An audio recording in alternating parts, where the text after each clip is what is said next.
Animal Defender Indonesia menemukan penjualan daging anjing di Pasar Senen, Jakarta Pusat yang dijual berdampingan dengan daging lain. Daging anjing. Di Solo terdapat warung-warung yang menjual olahan daging anjing. Bentuknya seperti sate, rujak guguk, daging goreng, atau tongseng asu.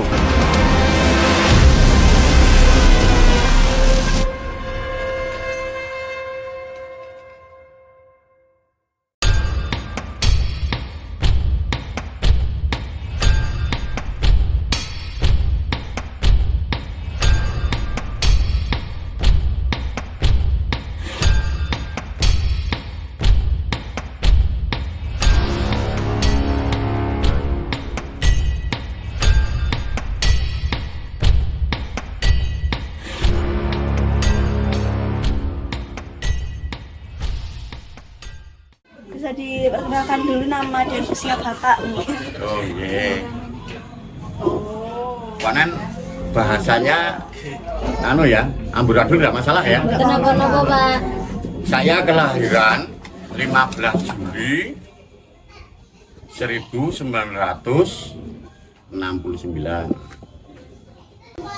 Agama Katolik.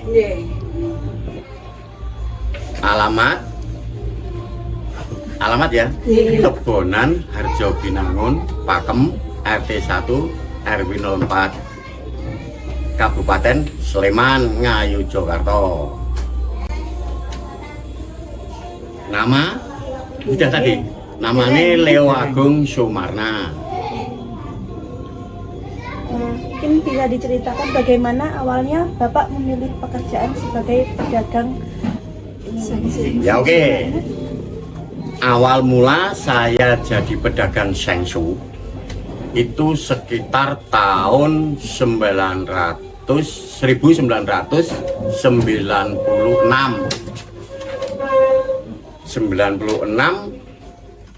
sampai 2025. Perjalanannya seperti ini. Awal mula saya itu coba-coba, istilahnya itu cari alternatif karena istri kerja di Pakemsari untuk mencukupi kebutuhan anak, karena waktu anak ya kuliah waktu itu. Terus yang kedua,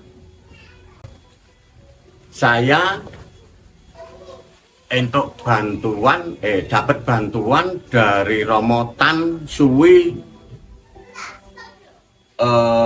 barang berupa anjing sayur sejumlah 11 ekor. Itu modal usaha pertama awal karena Romo. Saya dibelikan tungku, terus angklo, dan dibikin ke rumah buat berdagang. Karena Romo kan seneng kan, anak buah dinaing itu biar nikah gitu di depannya. Nah, setelah itu saya ikut setiap minggu jualan di gereja Pakem, Somoetan, Banteng, sama Melati. Itu setiap hari Minggu. Tapi hari biasa karena saya terkenal, itu setiap hari saya di mana? Di tempat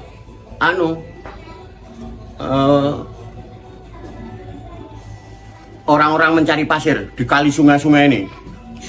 Kali Gendol tak datangi, bakul layek sama bakul kayak sayuran gitu loh. Saya bakulnya tongseng sama minuman. Karena menumpang untuk hidup keluarga saya. Waktu itu kok keluarga saya ada bapak, kakak, tidak kerja semuanya, hanya petani untuk menghidupi kan. Nah itu saya tidak hanya di Sungai Kalimgendol, Kali Kuning, Kali Kerasa, Kali Boyong, semuanya datangi. Ada di perkebunan tambang manual, saya datangi sampai di pelosok sana. Seperti bakul layak itu, ya aku jualan situ, dilalah terkenal saya. Ini dodolannya di Mas, di daerah Tebonan. Waktu itu kan belum ada HP siji jadul saya itu. Harga 200. Tanyain nomorku doan. Nah itu terus datang rame. Itu awal mulanya. Lalu sebelum Bapak mulai bisnis ini, apa pernah mencoba pekerjaan lain Mbak sebelumnya? Saya sudah pernah kerja. Kerja saya dulu awal mula ya Mak. Aduh saya kerja dulu pertama sebelum buka ini. Itu kerja saya di Jogja rumah musik. Lalu apa faktor yang membuat Bapak bertahan di pekerjaan ini sampai sekarang? Faktor ya karena ekonomi. Jelas ekonomi. Neng pak saya dari perdagangan. Saya dari SLTA Semea Among Putra. Mungkin lalu bisa dijelaskan proses memasak sengsu dari awal sampai siap disajikan itu bagaimana Pak? Biasanya dari cara memotongnya atau bagaimana? biasanya itu diolah seperti apa? Kalau tongseng biasa, Oke. rica-rica atau di mercon. Saya biasanya ada yang nawarin, habis itu saya ambil. Karena petani itu yang di atas sana gunung, itu kalau memelihara itu tidak hanya satu, mungkin lebih dari 5-6. Karena untuk menjaga dan menemani cari rumput. Nah, mereka ini kalau petani itu jual, berarti dia butuh kan. Nah, kita datang. Kalau tidak cocok ya sudah, kita pulang. Neng dilala kalau cocok, saya punya pemikiran, oh ini 1 ekor kira-kira daging bersih sekian. Nah, dia nawarkan tidak terlalu berat dan tidak terlalu tinggi. Saya ambil bawa pulang. Setelah itu kita potong. Ya diamini lah. Diamini seperti kewan-kewan lain lah istilahnya. Tak doain supaya daging ini bermanfaat bagi yang mereka yang makan. Habis itu tak potong, tak kuliti.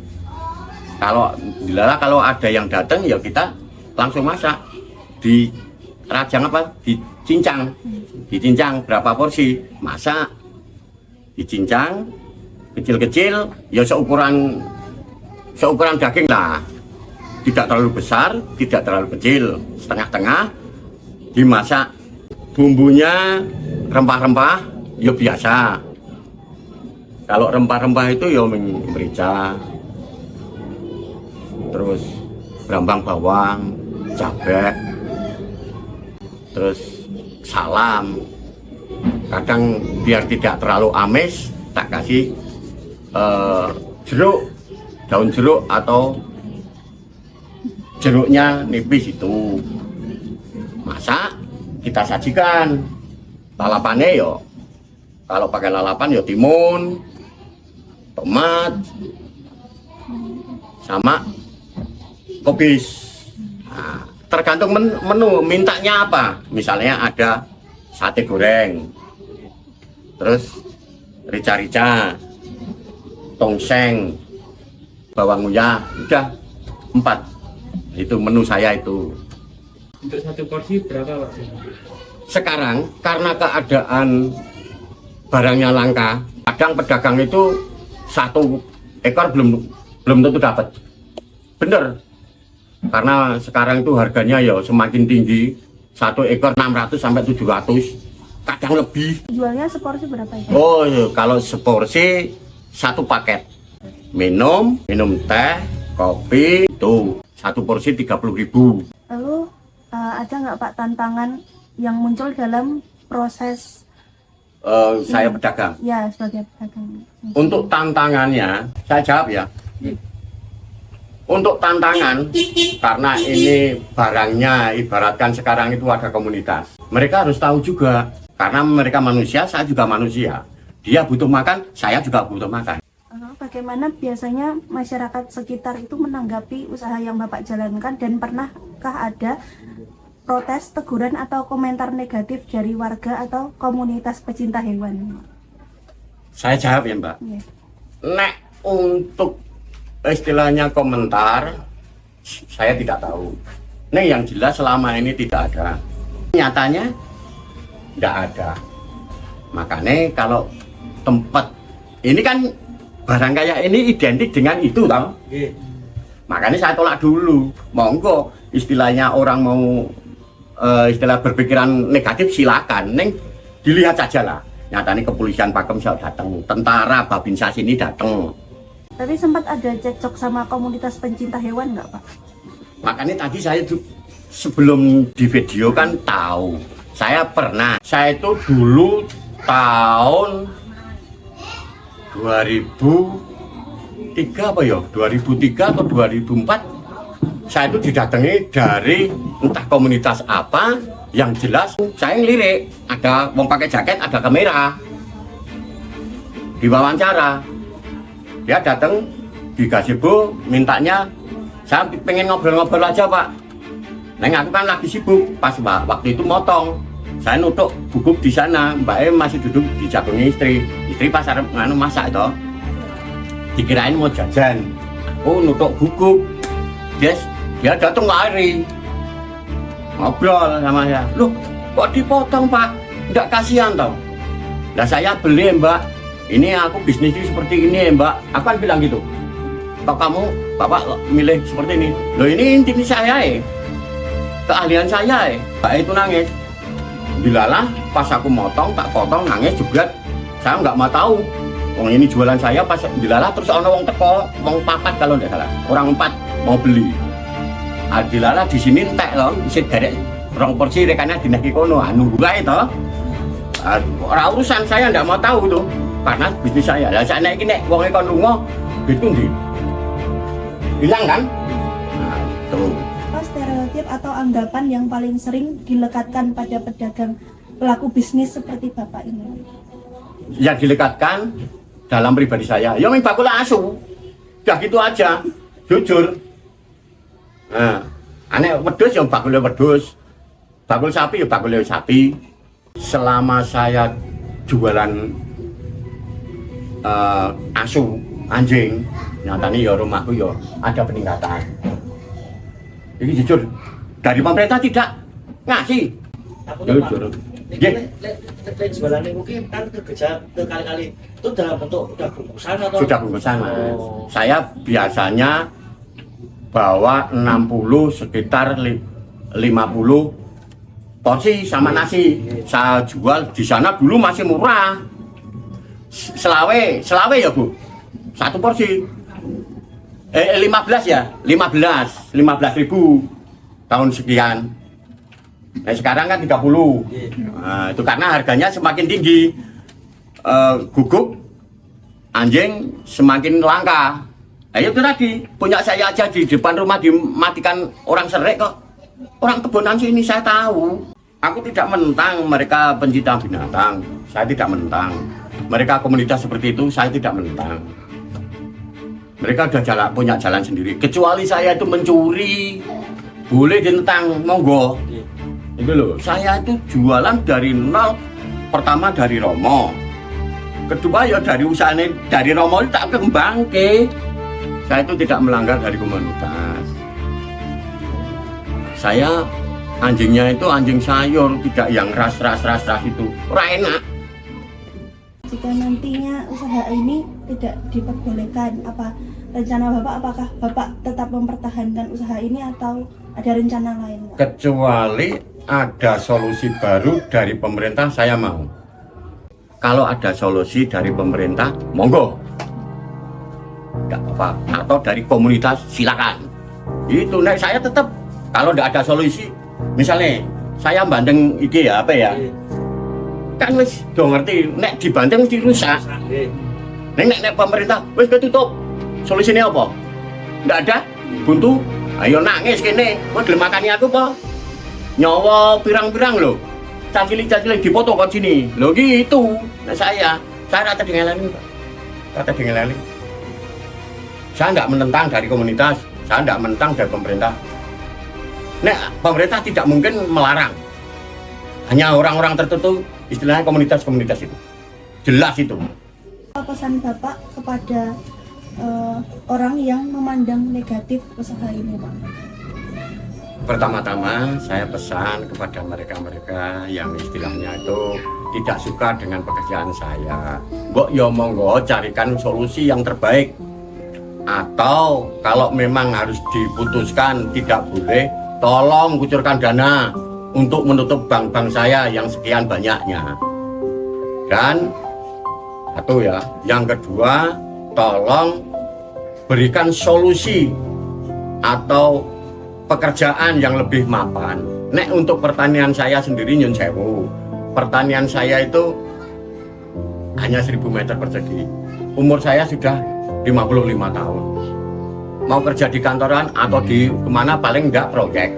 Harapan saya sama mereka-mereka ini, komunitas atau gimana apa saja yang sekiranya memandang saya itu jelek, tolong berikan solusi atau pekerjaan yang layak. Dan kalau tidak bisa mengasih kerjaan yang layak, tolong kucurkan dana. Sudah saya stop, tidak masalah. Itu enggak saya. Kalau mereka-mereka yang nggak suka dengan pekerjaan saya, ya tolong saya tutup, tidak masalah. Tuh, nah harapan itu tadi Mbak. Pokoknya solusinya kasih solusi yang terbaik untuk meningkatkan taraf hidup saya dan anak-anak dan putu-putu. Syukur-syukur kucuran dana saya bisa stop untuk menutup utang-utangku. Titik, gitu saja. Tuh, nek tidak ada solusi, tidak ada seperti itu tadi yang saya bicarakan, saya tetap lanjut. Yang penting saya tidak merugikan mereka. Saya tidak merugikan orang. Saya di rumah jualan di rumah saya sendiri. Lalu untuk seperti proses pemotongan anjing yang sewa gitu. Iya, betul orang. Itu biasanya diawali dari bagian mana dulu? Kan anjing itu kan gini Mas. Iki aku ora gawe omongan sing ora ya Mas. Anjing itu kalau sudah kenal, karena saya dari 97 sampai 2005 itu anjing sama saya tidak musuh. Saya datang ke tempat tetanggamu, wah suarane serakar waruan. Makane nek karo sing duwe guguk kuwi mesti sak jinak-jinake jinak karena karo duwane. Nek ana nek barang anjing yang ras sejinak-jinaknya mereka ada darah pembunuh lah istilahnya. Nggih toh? Nah, makanya nek dengan saya caranya memang gini. Kalau saya lah nih, ya padha wae kaya sapi secara anu glimpangke kakike. Itu wong saya ikut pemotongan sapi yo lama pemotongan kambing ya sudah lama saya ini. Jadi ngerti. Nek guguk lain. Nek mereka kan Pak. Nek pedus kan enggak bisa pola. Ayo nah. Cekel ngene anek guguk. Cekelen. Kula niku bolong gelung ngantek jebol niki Mas. Bolong iki. Iki lho Mbak, dicokot iki bola-bali niki ngantek dekok iki aku iki. Digantung. Ayo biar lemes baru taleni dimure bawa rumah ditaruh dipotong tutup hidungnya yang moncong itu. Nek kalau saya minta tutup hidungnya Mas karena kira itu tadi nek sapi nih Pak nek wedhus mung dinengke wae ora bakal nyokot ora bakal ngopo bleser. Nek anjing cekel ambrakot ya enggak. Jadi kelemahan di hidung pucuk hidung waduh tak tutup apa? Saya itu tidak pernah motong punya saya sendiri. Tak tutup hidung, pucuk hidung hitam ini aja. Tanpa kain, tanpa bersuara, itu aja, langsung geledak gitu aja. Langsung tak gantung, kaki yang belakang di atas, udah potong taham ini. Moga-moga dagingmu jadi sehat. Sing do dahar aku ngoten niku tak potong ser sudah. Untuk daging anjing ini yang dikonsumsi itu selain daging itu apa aja? Semisal jeroan itu. Oh. Yang diperbolehkan.